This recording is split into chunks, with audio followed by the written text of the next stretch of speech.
The first time I heard the distress call, I assumed it was like any other. The ocean is full of desperation, of last-minute pleas for help sent through crackling radios before the signal vanishes into static. But this call was different. The voice was weak, barely audible beneath the interference. It crackled in and out like a whisper swallowed by the abyss. Vessel overturned. Coordinates. They're gone. Please, hurry. Too deep. Then silence. I glanced at my partner, Luke, who sat beside me in the rescue chopper. His expression was unreadable beneath his helmet, but the way his jaw tensed told me he had caught something in that transmission. "Did you hear that?" I asked, adjusting my headset. He nodded slowly. "Yeah, but the coordinates—" He trailed off, tapping the screen of our radar. The location of the distress call was strange, far beyond the usual fishing routes, right over the Mariana Trench. Nobody should have been out there. A gust of wind shook the chopper as we neared the site. Below us, the ocean stretched endlessly, a dark, rolling expanse that seemed to swallow the last light of the setting sun. From this height, I couldn't see anything unusual. No wreckage, no lifeboats, just black water. The radio crackled again, but this time the voice was different. "Do not go down there." Luke and I exchanged a look. That voice hadn't come from our control tower. It hadn't come from any registered channel. And then, something else, a sound I couldn't explain, a low, distant thrum, like something massive moving beneath the water. I swallowed hard. "Did you hear that?" Luke hesitated. "Yeah, but I think we just lost our window for turning back." He pointed to the fuel gauge. We had already committed to the mission. I turned back to the open side door of the chopper where our dive team was prepping to drop in. The ocean, dark and endless, stared back at me. Something about it felt wrong. We had done night dives before, countless times, but tonight the waves weren't just moving, they were waiting.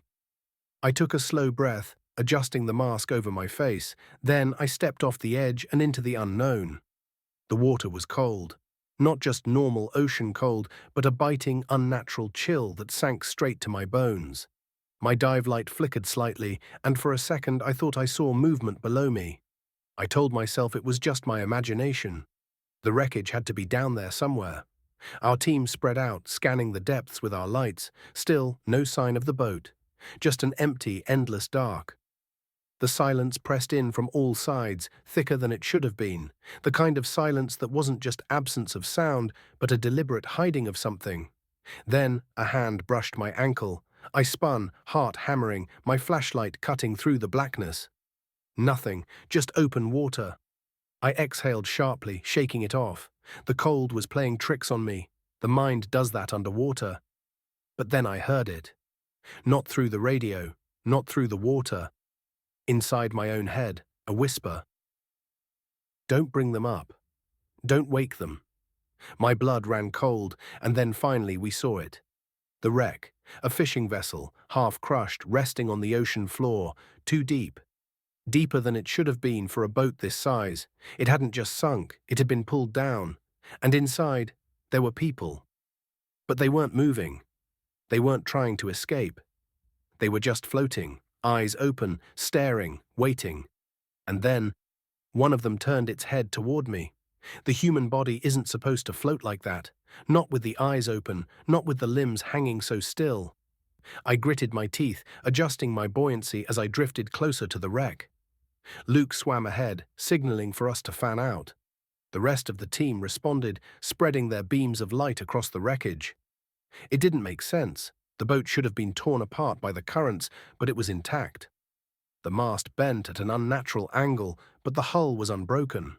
It wasn't sinking, it was sitting, a tomb that had been placed. Luke's voice crackled through the radio. "Do you see that?" I turned my light toward where he was pointing. A lifeboat, completely untouched, was still tethered to the ship. Not a scratch on it. Not even signs of an attempted escape. If they had time to deploy it, why hadn't they? I checked my depth gauge. Something was off. It read deeper than it should have. Much deeper. I pressed my dive computer trying to reset it, but it refused to recalibrate. Then, the first body moved. Just slightly. A shift in the water, a tilt of the head. My breath hitched, fogging the inside of my mask, not decomposed, not bloated, not dead, still floating, still watching. Luke signaled again. I forced my attention back to him. He pointed toward the ship's hull, then signaled, "Survivors inside." I swallowed hard, nodding. The two of us moved carefully toward the cabin door, stepping over tangled fishing nets, drifting through the water like deep-sea spiderwebs. The metal groaned as we forced it open. Inside, the darkness seemed heavier. My light barely cut through it, swallowed as soon as it left the beam. And then we saw them.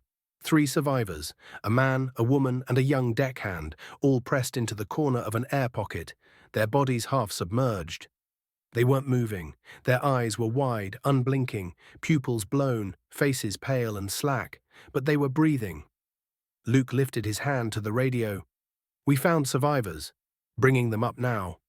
No response. Static. That same thrum, like something massive was moving below us. I turned, scanning the corridor. It wasn't just the wreck making that sound, it was something in the water. Luke reached for the first survivor, a middle-aged man whose lips were nearly blue.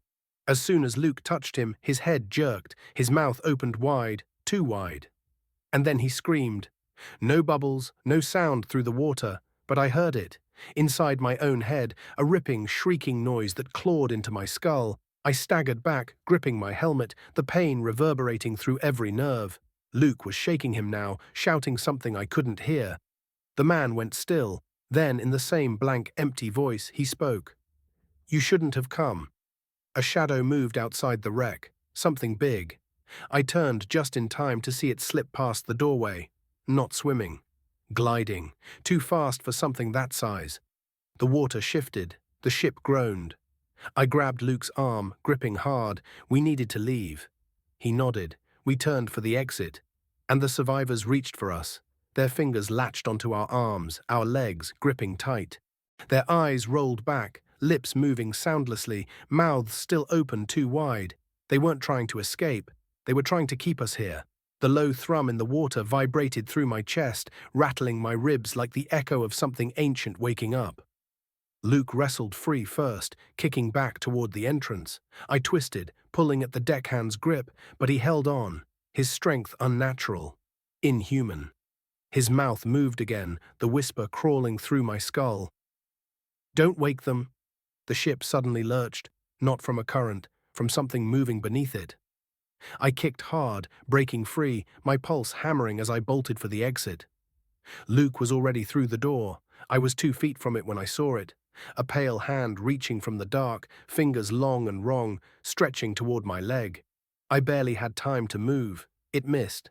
Barely. But as I kicked away, something whispered in my head. Not human. Not a voice. A presence. A single calm sentence, spoken from something waiting just below. "You are not supposed to leave." And then, the wreck collapsed. A deafening groan of twisting metal. The survivors were swallowed in a cloud of silt as the structure gave way, folding in on itself like a mouth closing. Luke grabbed my harness, yanking me upward. We kicked hard, bodies surging toward the surface, until we heard the radio. A voice crackled through the static. Not our team, not human, not anything that should have been able to speak through that frequency. A slow, drawn-out breath. Then, in Luke's own voice, "You should have stayed." I made the mistake of looking down, and for the first time I saw it. Not just a shape, a city, waiting beneath us. A massive, endless thing, stretching into the black spires and structures, shifting like they had just begun to wake. And in that moment I realized the wreck hadn't fallen here by accident.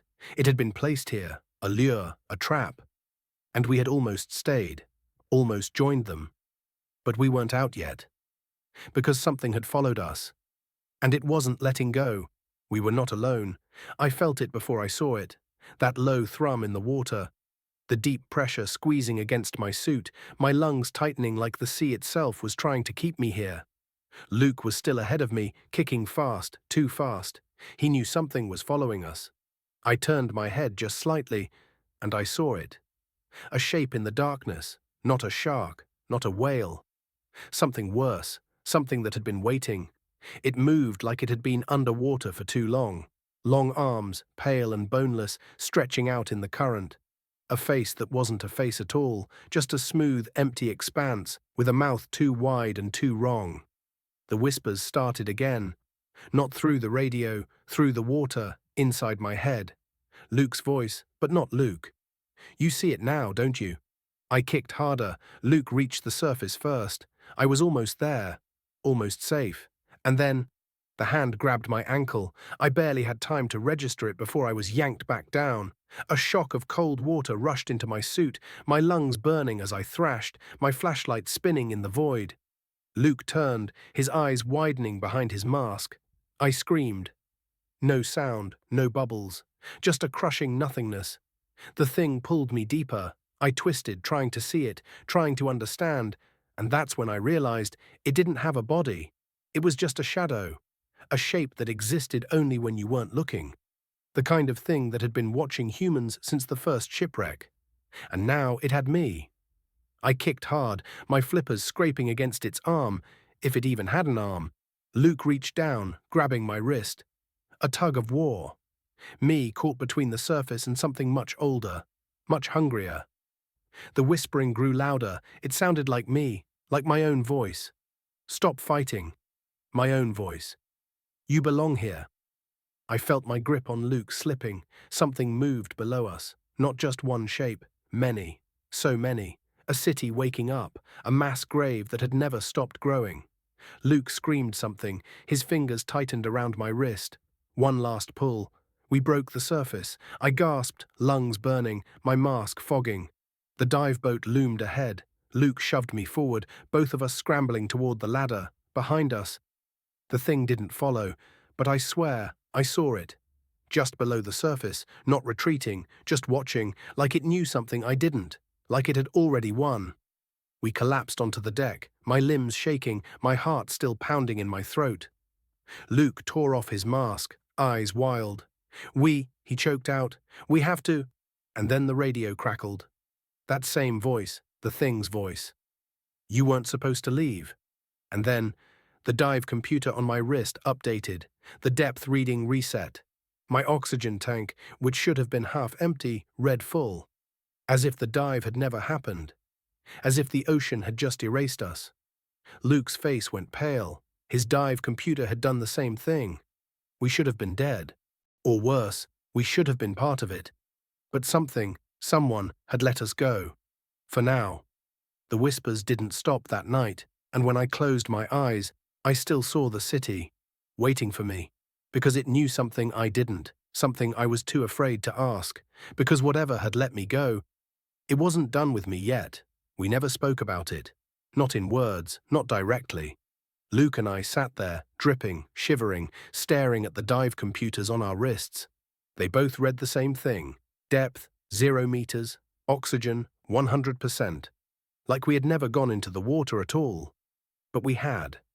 My lungs still burned from the pressure. My muscles ached from the struggle. And the whispers. They hadn't stopped. Not really. They were quieter now, but I could still feel them, like the hum of something enormous breathing just out of sight. Luke turned to me, his voice hoarse. We need to tell them. I looked at him. Tell them what? That we had seen something? That something had seen us? No one would believe us, not in 1,000 years. But it didn't matter, because we were already marked. I felt it. In the weight of the air, in the way the water lapped wrong against the hull of the boat. Like the ocean itself was watching. The captain was already waiting for us when we stumbled back onto the deck. He took one look at us, his face going ashen. His eyes darted between us, then toward the dark water beyond. He didn't ask, he didn't need to. Instead, he muttered something under his breath. A prayer. Then he turned and barked at the crew. We're leaving, now. The engines roared to life. The boat lurched forward, cutting through the waves at full speed. But it wasn't fast enough, because I saw it. Or maybe I felt it first. Something beneath us. Moving, keeping pace. A shadow that shouldn't be there.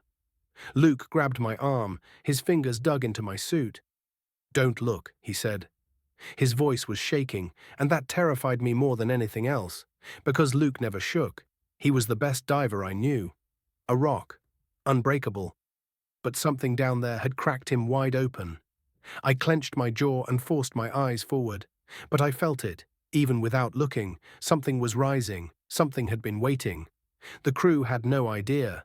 They went about their tasks, rolling up the hoses, wiping down the deck. But I knew. And Luke knew. We weren't alone, we had never been alone. I turned toward the captain, ready to warn him, ready to scream, and then the lights went out. Every bulb, every emergency backup, gone. Just the hum of the engines and the slosh of the waves. Then a sound. Something deep, something old. A groan that didn't come from the boat, it came from below. I turned to Luke, but he was already moving, already running, toward the dive gear, toward the edge of the deck. "Don't go back," I gasped. My voice felt too small, but Luke just turned his head. And in that moment, I knew he had already made up his mind. His eyes, they weren't his eyes anymore. Something was inside them, something had called him back, and he was going to answer. I lunged for him. Too late. He grabbed his mask, his regulator. He dove, straight into the dark, into the waiting arms of whatever had been calling him. And then the whispers stopped. Like the ocean had gotten exactly what it wanted. The lights flickered back on. The boat surged forward, moving fast, cutting through the waves like we had never stopped. Like the world had just reset. The crew barely noticed. The captain stared ahead, white-knuckling the wheel. And Luke was gone. Like he had never been there at all. His mask, his tank, his flippers, gone, no splash, no ripples, just silence. The water was still. Too still. I collapsed onto the deck, gasping, heart hammering so hard I thought my ribs would crack. And then the radio crackled, a burst of static, then a voice. Luke's voice. But it wasn't Luke. "You shouldn't have left me." The radio went dead. I stared at the speaker, at the black ocean stretching out beyond the boat, at the place where my best friend had disappeared. And then the whispering started again. This time I understood it. Not words, just a feeling, a promise, that it wasn't over, not yet, not for me. Because something had let me go. But it hadn't let me leave. Not really, it was waiting. For the right moment, for when I would finally come back, because you don't just walk away from the ocean, not when it has claimed you. And it had claimed me. I just didn't know it yet. The boat was moving, fast. The captain hadn't said a word. The crew avoided looking at me. I sat on the deck, still drenched, staring at the empty space where Luke had stood just moments ago. I should have stopped him. I should have done something. But I hadn't. Because the thing that took him, it wanted him more. I clutched my dive knife, my knuckles white. The whispering was still there, just beneath the roar of the engines. Low, murmuring, waiting. Then the radio crackled. Again, Luke's voice. "Why did you leave me?" I flinched. It was him. It was his voice. But the way he spoke, like the ocean itself was pushing the words through his throat. I crawled toward the radio, hands shaking. I reached for the receiver, stopped. Something inside me screamed, "Don't answer." The whispering grew louder. The crew didn't react. I looked up. They were moving wrong, like their limbs were too heavy, like something was pressing down on them. They weren't looking at me. They were looking past me. I turned. The water was rising, not the waves, the ocean itself. A shadow moved beneath us, shifting, stretching. It was still here. It never left. And I had brought it with me. The sky darkened. Not clouds. Something else. Something that didn't belong in the world I knew. The boat lurched. A massive, invisible force pulled at the hull, dragging it backward. The engines screamed. A crew member stumbled, fell, his eyes rolled back, his mouth opened like he was about to scream, but no sound came out. I ran. I didn't think, didn't breathe. I just ran. But the deck stretched beneath me, too long, too far. I turned a corner, and Luke was there, dripping, pale. His suit was torn in places, his mask hung loosely from his neck. But it wasn't just him. The air around him rippled. The water from his body floated. Not dripped, floated. Like he wasn't bound by gravity anymore, like he wasn't supposed to be here. I staggered back, my foot slipping. He reached out. His fingers were wrong, too long, bent at the knuckles like they had been broken and healed wrong. "Why did you leave me?" His mouth moved, but his voice came from everywhere, from the sky, from the water, from inside my own head. I gasped, forcing my legs to move. I turned, and he was still in front of me. Impossible.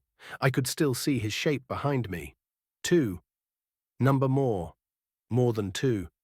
They were all him, copies, rippling in and out of reality, flickering like a broken signal. The radio crackled again. "Stay." I grabbed the nearest thing I could find, the flare gun, raised it, aimed. My breath hitched, because for the first time, Luke's eyes changed. For the first time, he looked afraid. And that terrified me more than anything, because if he was afraid, what was he seeing? What was behind me? I felt something move, the air shattered, like glass breaking underwater, and then I was falling, not into the water, into something else, something deeper, something without an end. Luke's whisper surrounded me. "You can't escape it." I opened my mouth to scream, and the ocean swallowed me whole. I was sinking, not through the water, through something else. It felt thicker, heavier, like the ocean had turned into ink, wrapping around me, pulling me down. I kicked, I reached, I tried to breathe. My regulator was gone, my mask was gone. The weight of the water pressed against my chest, squeezing the air from my lungs, filling my ears with a deep, endless hum. And then I stopped. I wasn't sinking anymore. I wasn't floating. I was just there, suspended in the dark. Something moved. Not in front of me, not beside me, inside me. Like the ocean had crept into my bones, curling into the spaces between my ribs, whispering in a voice only my body could understand. I wasn't alone. I was never alone. I turned, slowly, and I saw it. The thing that had been waiting for me. It didn't move. It didn't need to, because it had always been there. Watching. The shape was massive, too big to comprehend, stretching beyond the limits of my sight, vanishing into the abyss. I could only see parts of it. A limb curling like a tendril, shifting like liquid. A mass of eyes, not on a face, not in a pattern, just there, scattered across its shifting form, blinking in and out of existence. A mouth, no mouths, too many, folding over one another, opening and closing in silent words. And it was smiling. The hum grew louder, a soundless voice pressing against my skull, burrowing into my thoughts. I couldn't block it out, couldn't fight it.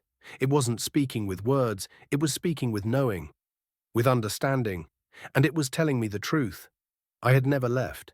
I had been here before, not in this life, not in any life I could remember. But I had been part of it. I had always been part of it. I felt my mouth open, a breathless scream, lost in the vastness of the deep. I don't belong here. The whisper wrapped around me, not words, a feeling, a response. You never left. The shape moved, not toward me, through me. For a moment I wasn't a body, I was everything. I saw the wreckage above me, frozen in time, trapped in the moment of its sinking. I saw Luke, drifting in the dark, his body not alone. The survivors, the crew. All of them were here, part of it, waiting. I saw the boat, the captain. I saw myself, standing on the deck, looking at the ocean, looking at me. I reached for myself. The moment my fingers touched my own reflection, everything collapsed, the blackness shattered, and I was falling. Upper, my body convulsed as my head burst through the water. Air, I gasped, coughing, choking on the taste of salt and something else. Something bitter, something old. I wasn't alone. The crew was pulling me up, shouting my name.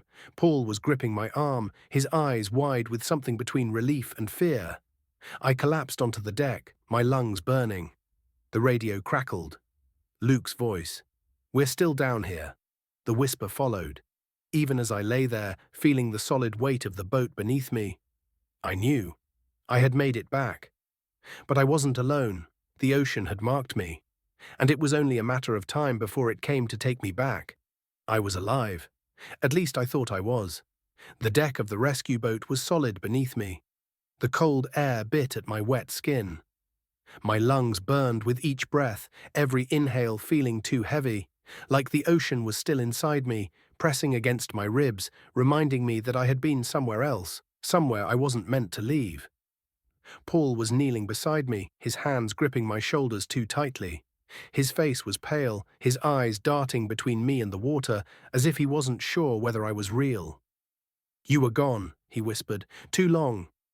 I wanted to ask how long. I wanted to ask what had happened, what they had seen while I was down there, but I already knew the answer. They had seen nothing. Because there was nothing to see.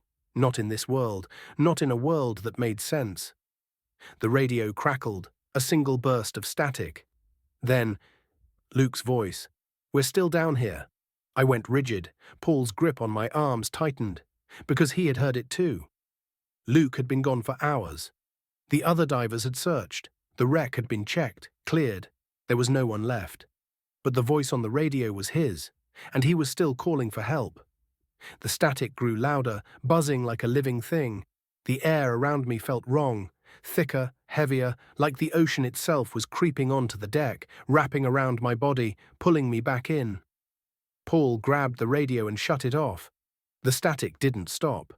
Somewhere out in the black waves, something moved. I turned toward the edge of the boat. The water was still, too still. No waves, no ripples, just an endless dark silence. Something was waiting, watching. I could feel it. Something deep, something old, something that knew me. And I knew it would never stop calling me. A sharp sound broke through the quiet. Paul, his voice was shaking. "We're leaving." We turned the boat. We left. But I didn't look away, not until the water disappeared into the distance, not until the darkness swallowed itself whole, not until the whispers faded. And even then, I knew they weren't gone. 2 weeks later, I didn't dive again. I couldn't.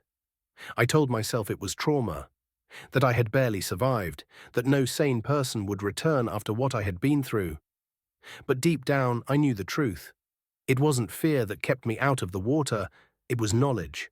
Because I had seen something I wasn't meant to see. I had heard something that wasn't meant for me. And whatever it was, whatever lived in the deep, whatever lurked in the blackness below, it hadn't let me go. Not really, because sometimes, late at night, when I was alone, when the world was quiet, when the air was still, I could still hear it. The whisper, the hum, calling me back. And when I closed my eyes, I saw them. Luke. The survivors. The ones who had disappeared. They weren't dead. They weren't alive. They were just waiting. And someday, when I least expected it, I would be too. The ocean let me go, but I don't think it ever stopped watching. If you ever hear a voice calling from the deep, don't answer. Like, subscribe, and comment. What do you think happened to Luke? Was he still alive, or had something else taken his place?